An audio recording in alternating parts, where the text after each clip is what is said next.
there were things that I was called by God and put by God in JD's life to see and like speak to, that literally, if I don't speak to it, there is no one else who will, because they don't. It's the stuff that only I would see or know, and the same for him. It's the same for him.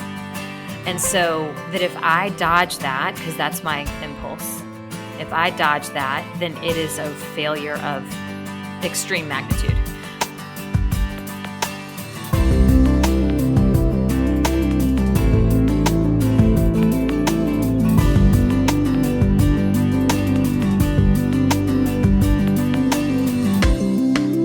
All right, everybody, this is a new sort of episode for us on The Glass House. So I am hosting alone, not totally alone, but without my sidekick, Ben.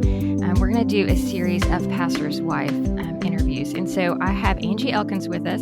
She is the podcast producer and also a fellow pastor's wife. And then I have Veronica Geear joining us from North Carolina. You were supposed to be here in person, but a little snowstorm happened. And so we are doing this by Zoom. So welcome, Veronica. Hi, I'm actually so sad to be on Zoom, but I'm glad that because of technology, I can still be with you. Yes, thank you for being with us. And welcome, Angie. Thank you. Super fun. I know. Okay, Veronica, tell us just a little bit about yourself real quick, what you do there in North Carolina. So I'm married to JD, and he is the pastor of the Summit Church, and we're here in the Triangle, so Raleigh, Durham, Chapel Hill, and several outlying sort of just the, I don't want to call them bedroom communities, but, all those areas around. Mm-hmm. And we've been here since, we got married in 2000. He was still doing his PhD. I was a high school teacher. And so we were at Southeastern in Wake Forest. And so we've been here since then. And he became the pastor of, at the time, it was called Homestead Heights. And it now is the Summit. But that was in 2002. So it's been, 22 years. Wow. We have 4 kids. 2 of them are now in college. One's a freshman at NC State. One's a junior at the University of South Carolina. And then we have a 10th and an 8th grader. Perfect. You kind of know what we're doing here. And so we're going to do a series of episodes on just what ministry has been like through the decades for you. Yes. But before we begin that, Angie and I have some rapid fire questions for you because we think it's fun just to get to know some people, a little bit of like quirky things about them. So I'm going to start it off. What's your favorite road trip snack? Okay, so road trip snacks have to be so I've developed a compulsivity because I'm married to JD and he kind of passed it on to me about my car. Now I still have kids, so don't get the wrong idea. It's not like pristine. His is pristine, but he is kind of rubbed off on me a little bit. And so it has to be like neat enough. So no chips or popcorn or anything like that. Wow. So that's a high value. Even chocolate that can like crumble, because like I love a fast break, but that can't be in the car because it crumbles. Even on a long road trip? Wow. Yes. Oh my gosh. Okay, so listen, I'm going to show you what this is in my desk drawer because I'm addicted to them, and it's going to look like these are like little Peachios. Yes. I know. Can you see all the sugar in the bottom? Those are all in my car seat. So I love those, but they cannot go in the car. They can't go in the car. Oh man! So what is that? What's left then? That's hardcore. We're down like to string cheese, Twizzlers. That's an excellent. I love Twizzlers, and like I love beef jerky. No, that's way too healthy. Come on, that's protein. I like the gummy fruit, gummy lifesavers, fruit snacks, fruit roll-ups. I'm basically sort of a 7-year-old when we're on a long car trip. So. Wow. Remind me not to road trip with you because my car, you would be like appalled if you got in my car. My house is clean. Like I like a clean house. If guests show up, they can come in. Yeah. My car looks and smells terrible. So then I would also say that I like big Cheez-Its, but only the big Cheez-Its because you can pull one out at a time and not make a mess. And I also love them. So the big Cheez-Its. Well, this was a good question for you because those are like, that's a really quirky answer. Very specific. Yeah, for sure. Okay. Angie, you're up. Okay. What is your favorite chain clothing store to shop at? Gosh. I mean, I like to be welcoming and open to all. I take all comers. No, but if I'm like, if it's a birthday gift or something that JD's going to give me, I mean, I'm definitely Anthro, right? For sure. Yeah. On like an everyday or if it's casual we're talking about, I love Aerie. I love them like their leggings and their flare leggings and all of those things casual. And I also like. Can I tell you the best thing ever? What? So Ava works at Anthropologie and she gets 8 items a month at 60% off. No, you're kidding. And Wow. she and I are the same size. So Oh. I'm like, hey, don't let those go to waste. Yeah. Let's talk. We need to bullet point the things that we. I'm like, you know how policemen at the end of the month have to get their quota Yeah. of tickets? I'm like, hey, it's the 30th. We still have. Have we used them all? Have we bought our 8 items? Okay, I'm sorry. I had to Oh, that is. Okay. If you guys see me moonlighting at Anthro, you'll know why now. So, Okay. I love J. Crew. I'm really preppy, and I mean Target. I lots of things in my wardrobe are from Target because again, Target is the answer. If you have a question, Target is the answer. All right. So, what's the last book you've read? Well, first, a while ago, I guess summer, I did Becoming Elizabeth Elliot, but just over November, December, I did Being Elizabeth Elliot. Yes. And then I just in a book club did, you guys have probably heard of it.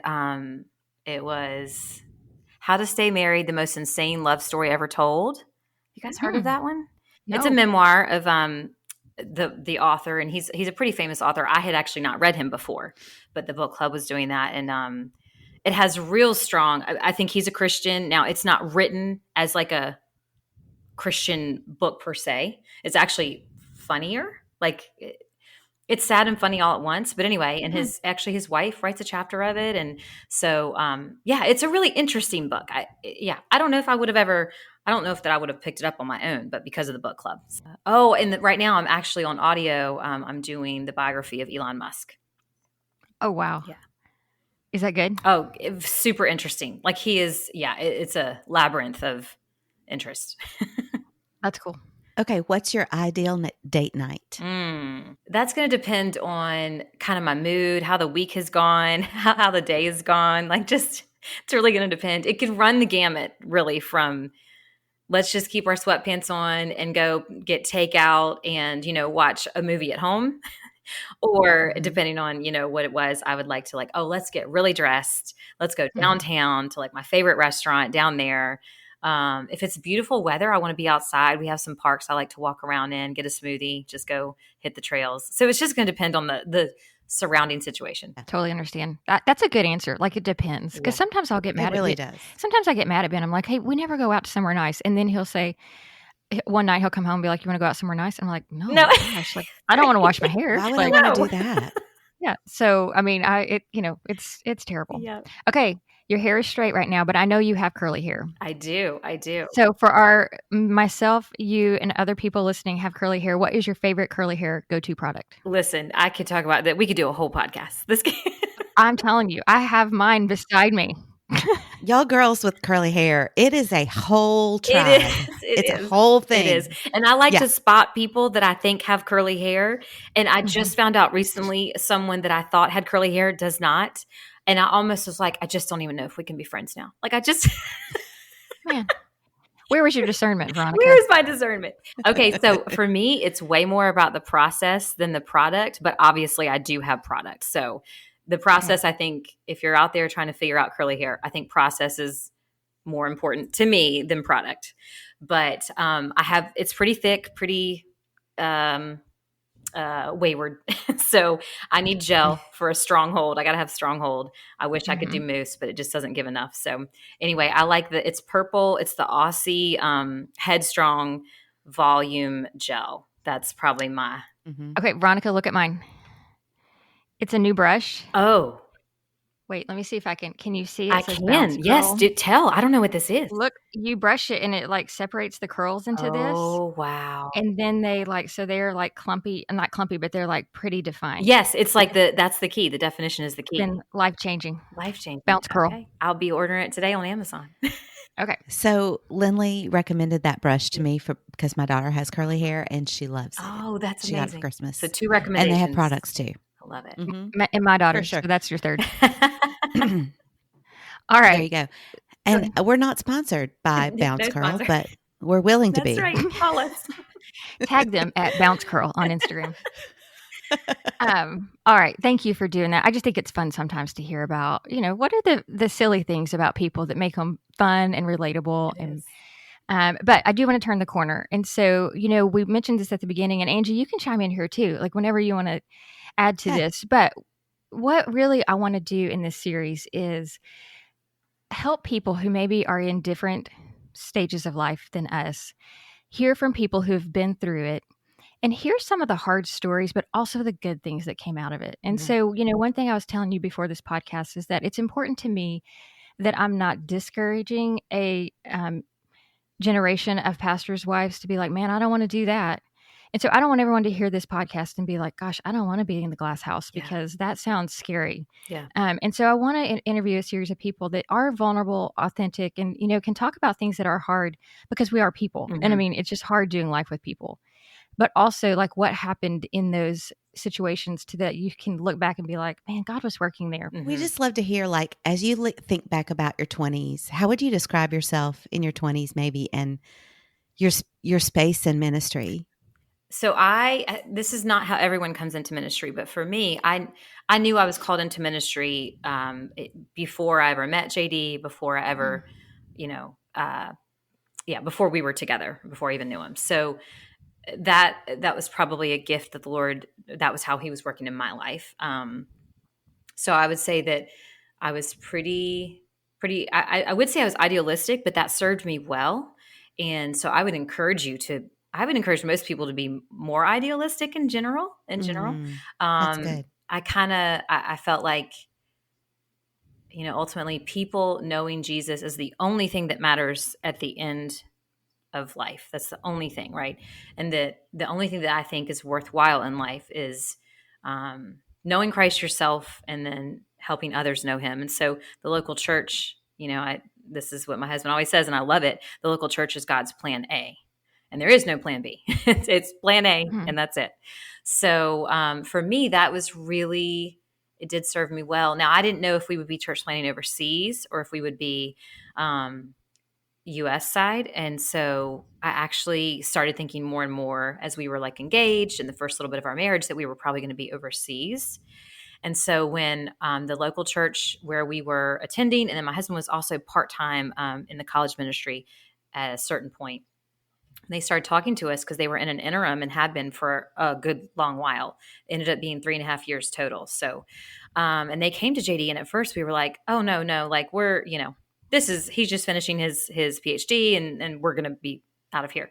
And so they said, okay. So, but then they came back to us like about, I don't know, 6 months later, I want to say. And so we just thought maybe we need to consider this because who knows how the Lord is working, and we'll just pray about it. But again, with the whole like approach of, this is not where we're supposed to be, in Durham, North Carolina. And the Lord obviously was very clear. We took a kind of a weekend to like fast and pray about it. And we finished, and both of us were like, this is where we're supposed to be. And I wasn't distressed about the church. That wasn't my issue, but just from what I thought we were going to do. And then to be here, I was so upset, which had been quite a turn from where I'd been 2 years before, to think that we weren't going overseas. And so that had been what the Lord had done in my life, but it was clear where we were supposed to be. And anyway, and we're still with Summit here 22 years later. And so that, those first several, I was 22 when he became the pastor, or 20, I think it might've been 23. And so How old were you when you got married? I was 22. So this is like a year and a half after we got married. Did you go to seminary or anything like that, or do you have a different degree? No, I actually, my degree was a Bachelor's of Science in Communication Disorders. So it's speech path, audiology, those things. And then Okay. I got my certification in K-12 special ed. And so I was teaching at a local high school, and I loved that. That was quite a ministry for me for several years. So that's what I was doing then. But I would say that I was pretty optimistic, and I read things through that lens, and I think that really helps you. JD says, give the benefit of the doubt wherever possible and work towards that. And at the time, I think that came sort of naturally to me. I think I have to fight harder for that now at 46. Mm-hmm. So anyway, that was what I would say in my 20s. They had a Bible study for, young moms. A year after he became pastor, we had our daughter. And so, I was in that, like, because they had childcare. And so I was in that Bible study.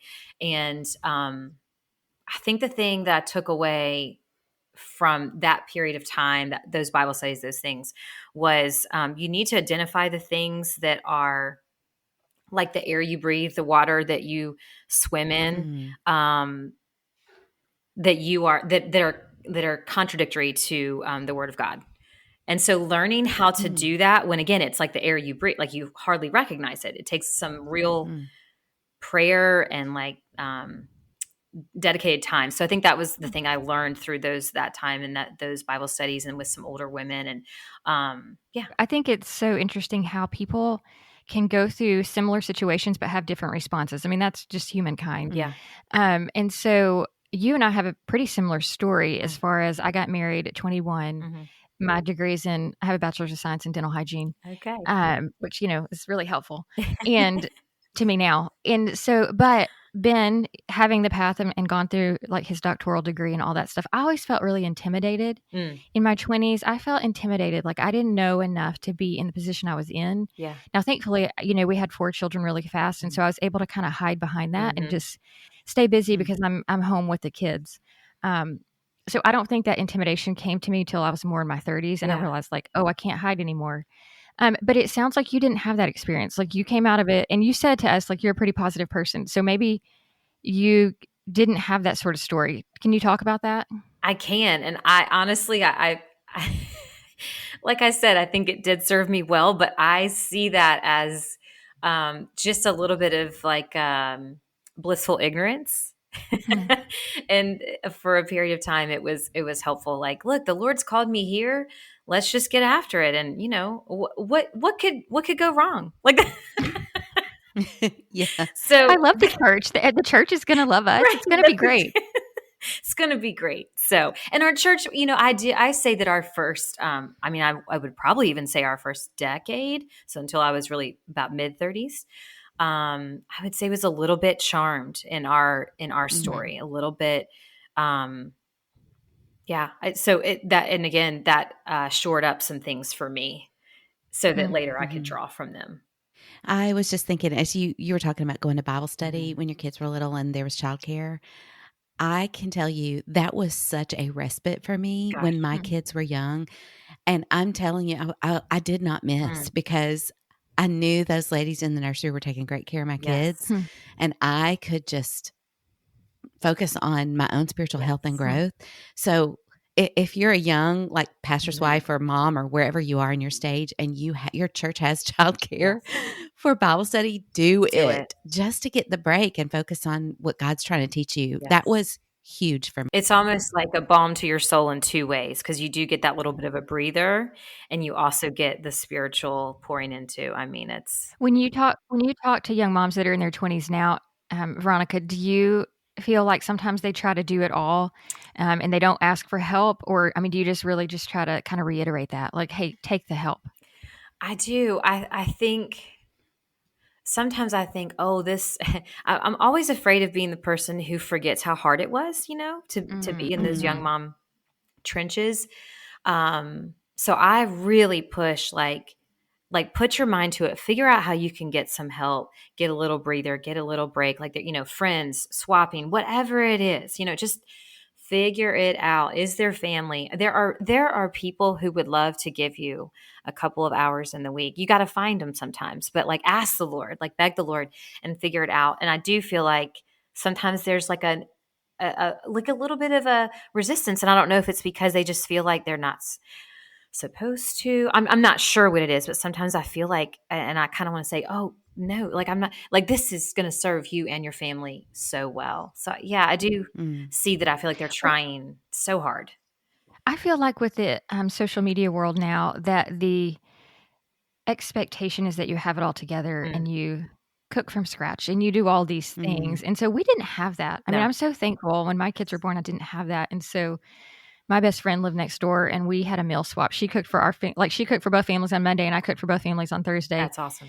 And we just, cause we were like, if you're cooking for one, you might as well cook for Might as two. well. Yeah. And we carried it back and forth, like behind each other's backyards. I love it. And it was so helpful, but we didn't know that like, is this right or wrong? It was just Right, right. survival. You just knew what you had in front of you. I agree. I'm very thankful that I didn't have all of that.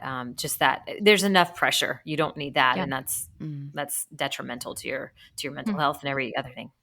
Did you have any expectation on you as the wife of the pastor, in those early years, or were you sort of oblivious to that? Or, I mean, some churches are really generous and don't put any pressure on their pastor's wife to do Right. anything. Was that your situation? So when JD was interviewing, and they interviewed both of us, which, I think makes a lot of sense, but he was very clear even in that, that you are hiring me.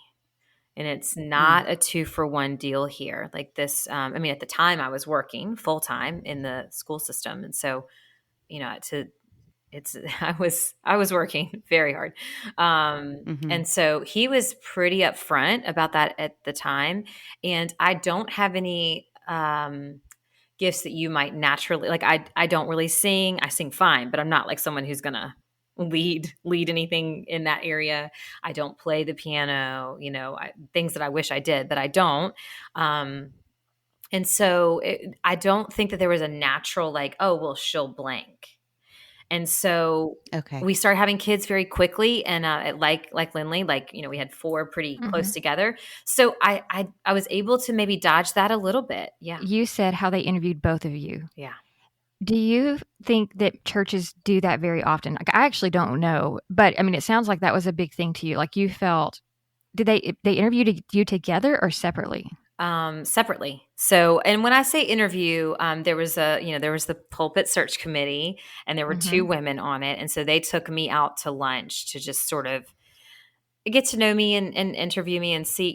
Keep in mind I was 22, Yeah. and this church was not 22. This church was 40s and above. And so, Yeah. again, from my perspective,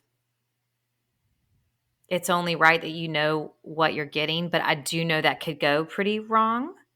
Um, so I don't know if I can wholeheartedly endorse it, but I also understand it. And for me, I was feeling like it's funny because I felt like it was joint ministry. I wanted to be part of Mhm. this ministry. And Yeah. so that is complicated because I do see how it could be a problem. Yeah. Mm, That's a hard question because I mean, everybody's so different, and some women would love that because it's a joint, and some women who are mhm. like, I don't want to have a role here. Like, Yeah. I just want to be me and I Yeah. want to support the family from home. Yeah. They would be terrified of that. Yeah. So it's hard. Yeah. Okay, so to summarize your 20s, it was ignorance, blissful ignorance. Yeah, that's right. Blissful bubble. Okay, so move on to your 30s. Tell us, like, when you're entering into your 30s, how old are your kids? Where is Summit Church in its growth? Yeah. So I had my third girl when I was 30, and then my fourth, and that we have 4 kids. So my fourth, he's my only son when I was 32. Okay. So, for the first several years, I'm still pretty much, a little as much as I can be, like so involved wherever I can be, but I am pretty head down a little Mhm. bit, buried a little bit. And Mhm. so, we actually had still one of my dearest friends, a girl who graduated from UNC Chapel Hill, who went to Summit. She'd been a sitter for me many times. And so when she graduated, she ended up living with us. It turned out to be, I think, for 4 years. I think that's right. Yeah, I think that's right. And originally it was going to be for a few months. And then Hmm. she must have obviously been happy with it. And we were like more than happy with it. She had her own like Thrilled. area, Yeah. bathroom, room and Yeah. everything. And so that was, I guess, when my son was 2 or 3. And so that was just a gift. It actually freed me up to be a little more involved in some things. I could do a little bit of travel with JD, not a ton, but I could, Mm. because she did live there and was there. Again, it wasn't like I could do it all the time. But I see that as like something the Lord really just, we didn't know that would end up working out that way. So that was just an unexpected gift. But anyway, those several years, like I just still was able to do Bible study, still was able to we had small group. A lot of times we were doing that, like inviting our neighbors and things like that. So those were like really sweet times. And that could be at our house, where our kids could be upstairs with like, a local, teenager or Mhm. something. So anyway, I think if I had to summarize things that I was learning in my 30s, it would be, I think, 2 things. One was personal, and one was about my role specifically in my marriage. And the Mm. first one was, and I've talked about this before, but when you speak of a blind spot in your life, I always thought until this was a theme in that time. When you think of a blind spot when you're driving, when you learn in driver's ed about what it is, you know where it is, you know what to do about it, you know how to compensate, right? You know what it is and how Mhm. to actually make it not a blind spot. Hmm. So I had always assumed without realizing it that when you speak of blind spots in your own personal life, that it would be like that. So that it's not a true blind spot, that if you just look the right way, you would see it. Hmm. And if you know to Mm. always like compensate for it, you won't actually have a blind spot.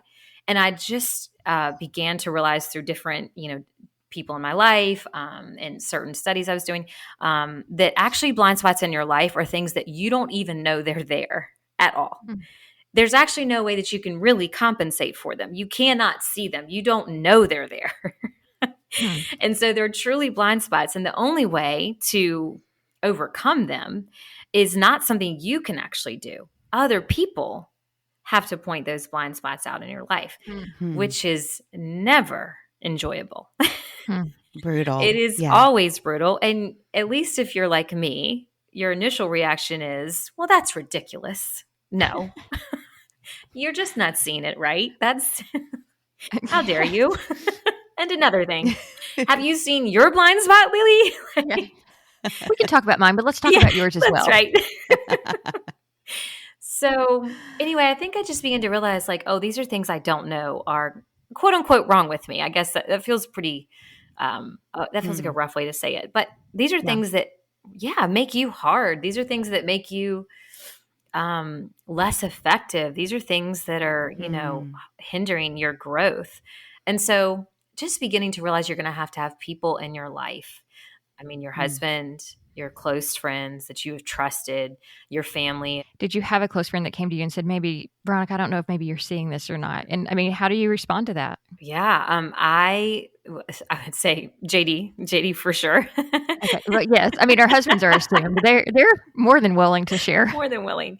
But I did have a friend who was talking to me about kind of hard heartedness and bitterness, and saying, like, I think if you're not careful, you end up passing this on to your kids. And what's really sad is they'll just get the Mm. bitterness and not have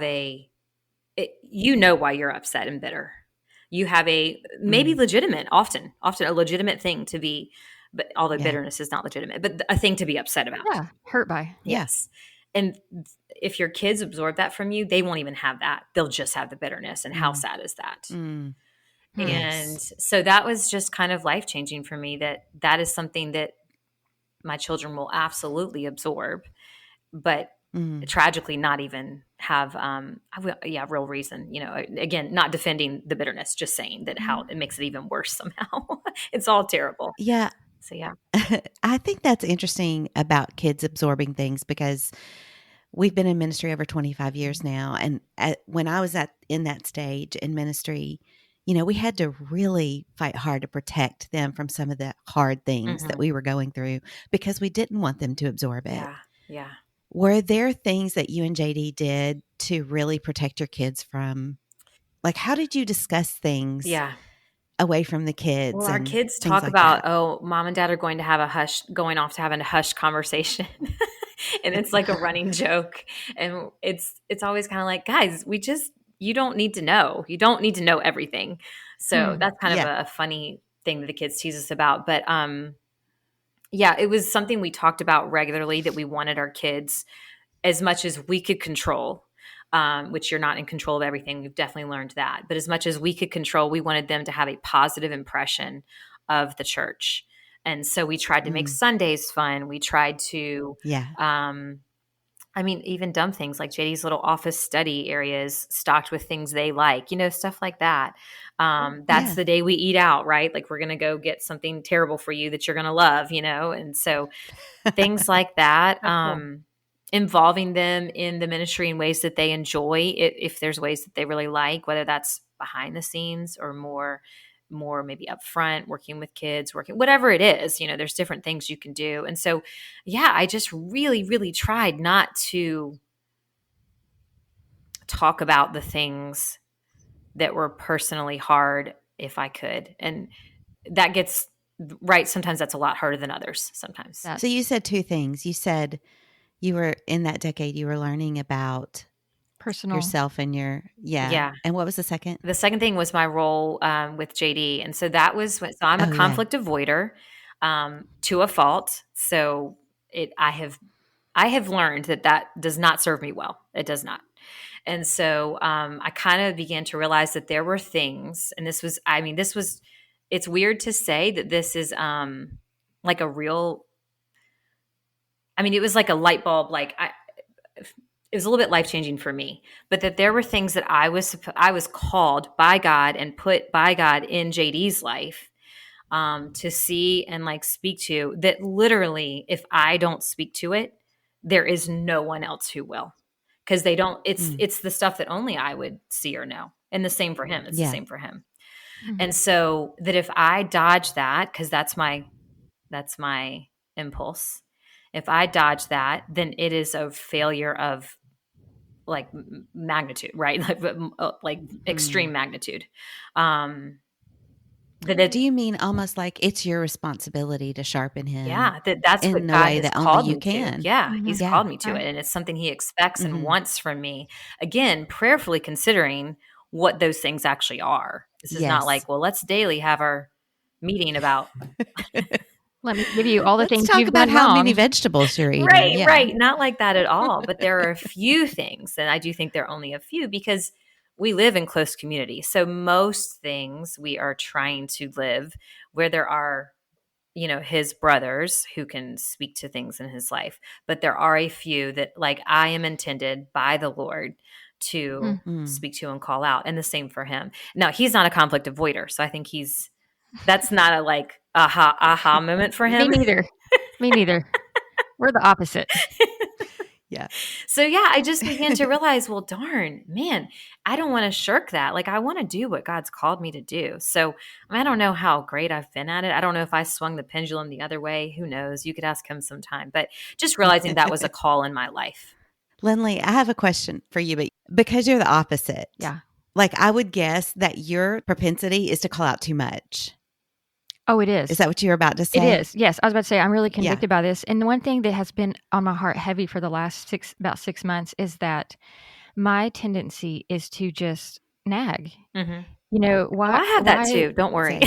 Well, I'm just, no, I mean, too. it's a problem. Like it's a blind spot and it's been pointed out now.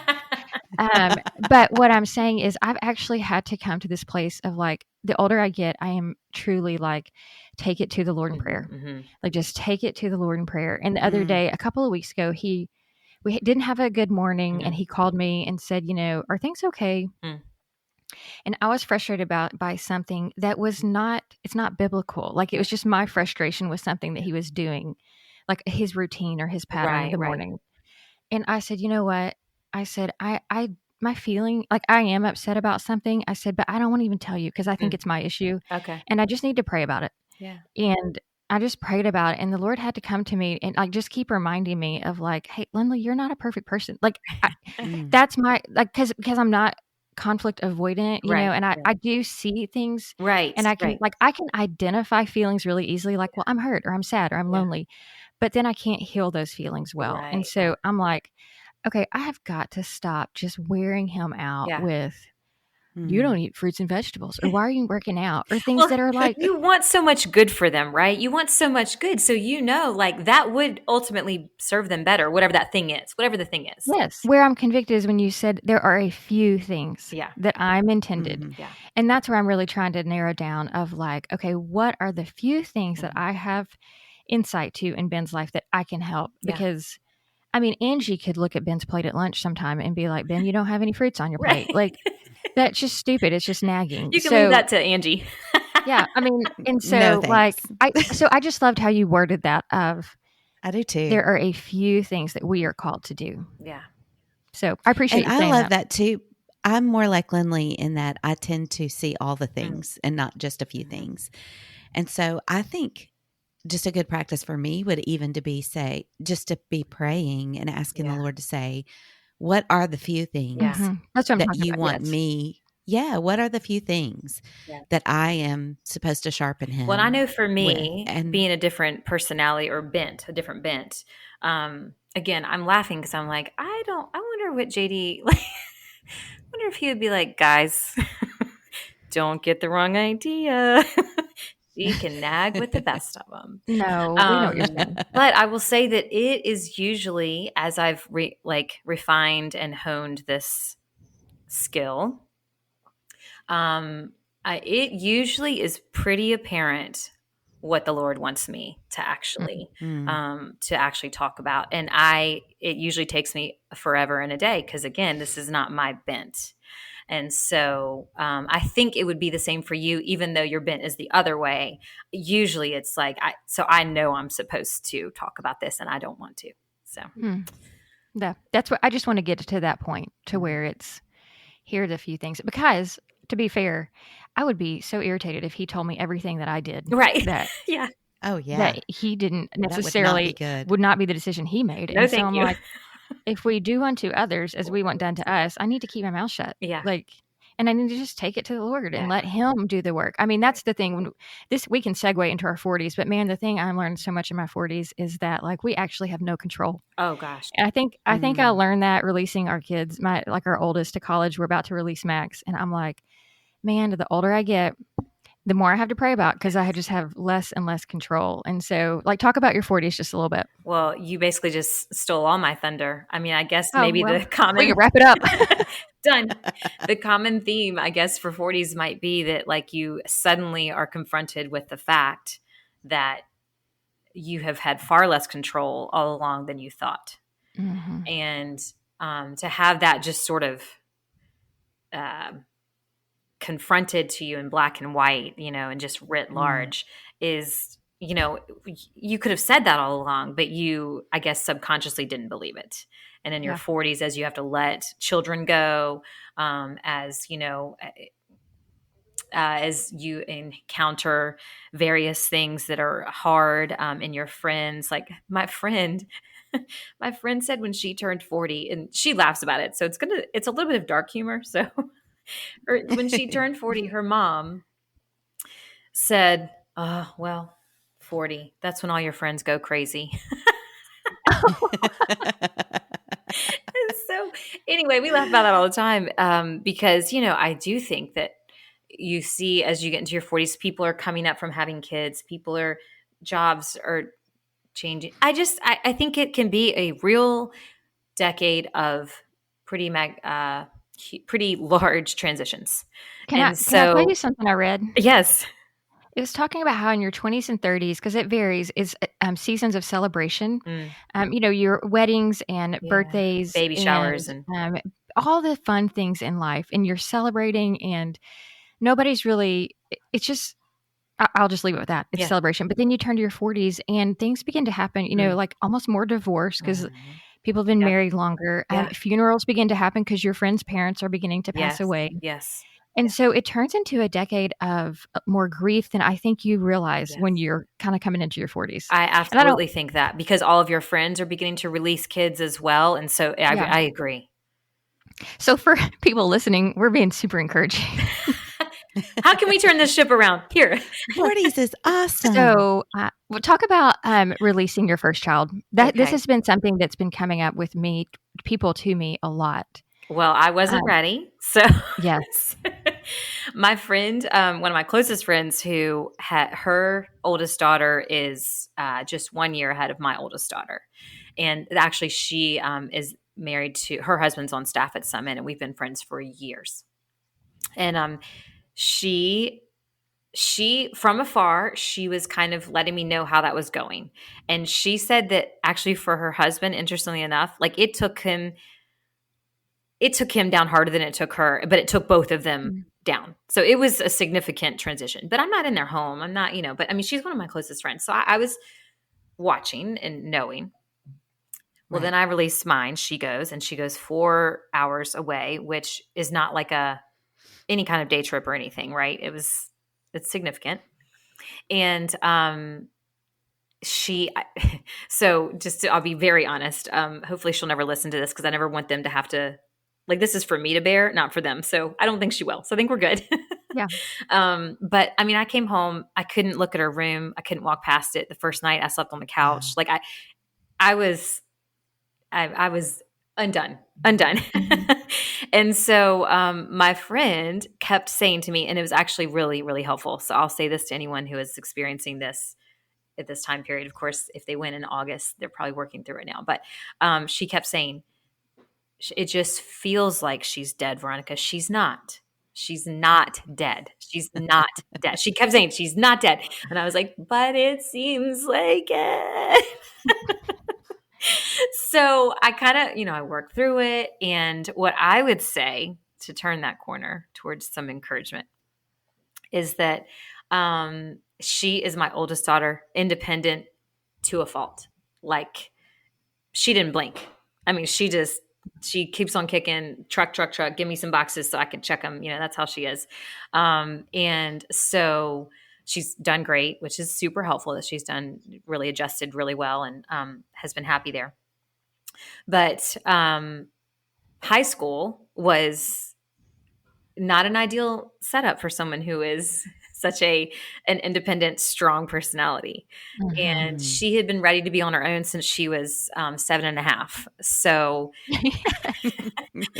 all those firstborns. Yes. Yeah. So the relationship that we have gained with her being at college has been unbelievable. Like, it is okay to grieve what you legitimately have lost, and that is real. And you can absolutely grieve that and should. But at the same time, you should look at what you're gaining and how precious that is or can be, and but what a gift it is. And so, I mean, I love when she comes home. Like, we are in, my mom didn't have this. I love that we have this. This is one of the few times I love technology. I mean, we're in touch all the time, the time. She sends me funny things. She sends me TikToks. Like, we have a running joke that I love bird TikToks, ridiculous birds. I don't know why. I just do. I love birds. It's kittens for me. Kittens. Yes. She says, Mom, you messed my algorithm up. Stop messing my algorithm up. So it is just a delight. I mean, it is. And to see, back to what you said.